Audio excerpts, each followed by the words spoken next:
1869 ഇടുക്കിയുടെ മലമുകളിലേക്ക് തോട്ട വ്യവസായവുമായി എത്തിയ ഹെൻറി ബേക്കർ ജൂനിയറും സഹപ്രവർത്തകരും ചേർന്ന് കുട്ടിക്കാനത്തിന് സമീപമുള്ള പള്ളിക്കുന്നിലൊരു ദേവാലയം പണിതു.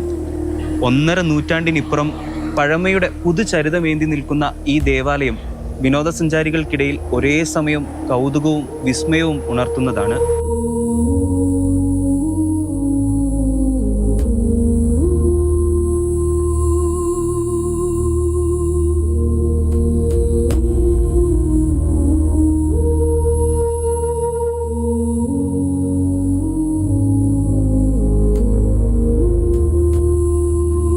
ഈ മേഖലയിലെ തോട്ടമുടമകളായ ബ്രിട്ടീഷുകാർക്ക് ആ സമയത്ത് ആരാധനയ്ക്കും മറ്റുമായി ഒരു പള്ളിയില്ലായിരുന്നു. അങ്ങനെ ഹെൻറി ബേക്കർ ജൂനിയറിന്റെ നേതൃത്വത്തിൽ അവരൊരു പള്ളി പണിയാൻ തീരുമാനിച്ചു.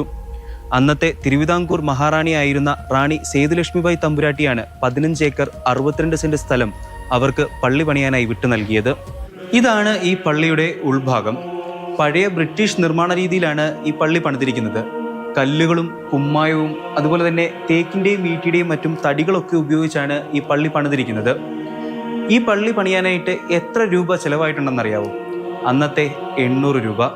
ഒരുപക്ഷെ ഇന്നത്തെ 80 ലക്ഷം രൂപയായിരിക്കാം.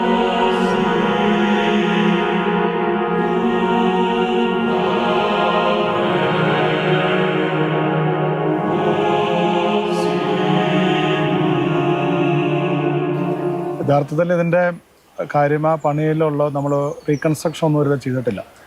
ഇതിൻ്റെ മുകളിലിട്ടിരിക്കുന്ന ഓട് 1860കളിൽ കോഴിക്കോട് നിന്ന് കൊണ്ടുവന്ന ഓടാണ്. ആ ഓടിൻ്റെ അകത്ത് പൊട്ടിയ ഓടുകൾ മാത്രമാണ് ഇപ്പോൾ അതിൽ ഉള്ളത്. അപ്പോൾ അതിൻ്റെ അകത്ത് 90% ഓടുകളും ഈ 150 വർഷം പഴക്കമുള്ള ഓടുകൾ തന്നെയാണ്. പിന്നെ സീലിങ്ങിൽ മാത്രം കേടുപാടുകൾ മാത്രമേ മാറ്റിയിട്ടുള്ളൂ. ഇപ്പോൾ സംസ്ഥാന സർക്കാരിൻ്റെ ടൂറിസം ഡിപ്പാർട്ട്മെൻറ്റ് ഇത് ഏറ്റെടുത്തതുകൊണ്ട് അവർ അതിൻ്റെ മെയിൻ്റനൻസിന് വേണ്ടിയിട്ട് ഒരു ഫണ്ട് അനുവദിച്ചിട്ടുണ്ട്. കേടായ ഭാഗങ്ങൾ മാറ്റി പുതിയ ഉടൻ പണിയത് നടക്കുന്നത്. ബാക്കി പള്ളിക്കുള്ളിലെ ഫർണിച്ചറെല്ലാം ഇത്രയും പഴക്കമുള്ളത് തന്നെയാണ്. അത് അത്യാവശ്യം മെയിൻ്റനൻസ് നടത്തി ഉപയോഗിക്കുന്നതല്ലാതെ പൂർണ്ണമായി ഇതുവരെ ഒന്നും ഒരു പീസും റിമൂവ് ചെയ്തിട്ടില്ല.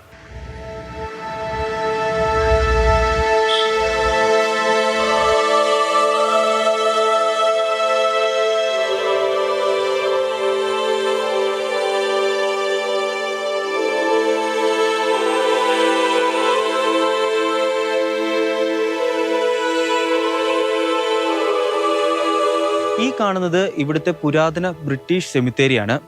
ഇവിടെ അടക്കിയിരിക്കുന്നത് മുഴുവനും അന്നത്തെ തോട്ടമുടമകളായ ബ്രിട്ടീഷുകാരെയാണ്. നമുക്ക് ഈ കാണാം, ഈ കല്ലറകൾ അന്നത്തെ ബ്രിട്ടീഷ് രീതിയിൽ തന്നെയാണ് പണിതിരിക്കുന്നത്. പഴയ കല്ലുകളിലാണ് അവരുടെ പേരുകളും മറ്റും കൊത്തിവെച്ചിരിക്കുന്നത്.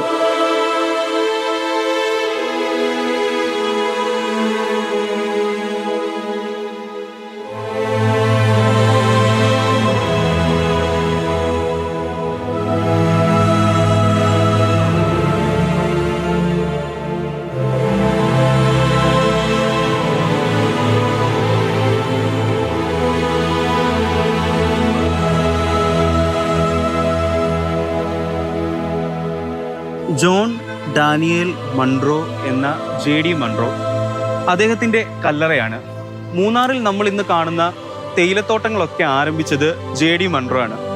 1895 ഫെബ്രുവരി 18 അദ്ദേഹം മരണപ്പെടുന്നത്. അദ്ദേഹത്തിനെ സംസ്കരിച്ചിരിക്കുന്നതും ഇതേ പള്ളിയിലാണ്. JD മൺറോയ്ക്ക് അന്ന് ഏറെ പ്രിയപ്പെട്ട ഒരു കുതിരയുണ്ടായിരുന്നു, ഡൗണി എന്ന പെൺകുതിര. ആ പെൺകുതിരയെ അദ്ദേഹത്തിൻ്റെ ആഗ്രഹപ്രകാരം അദ്ദേഹത്തിൻ്റെ കല്ലറയ്ക്ക് നേരെ എതിർവശത്തായിട്ടാണ് അടക്കം ചെയ്തിരിക്കുന്നത്.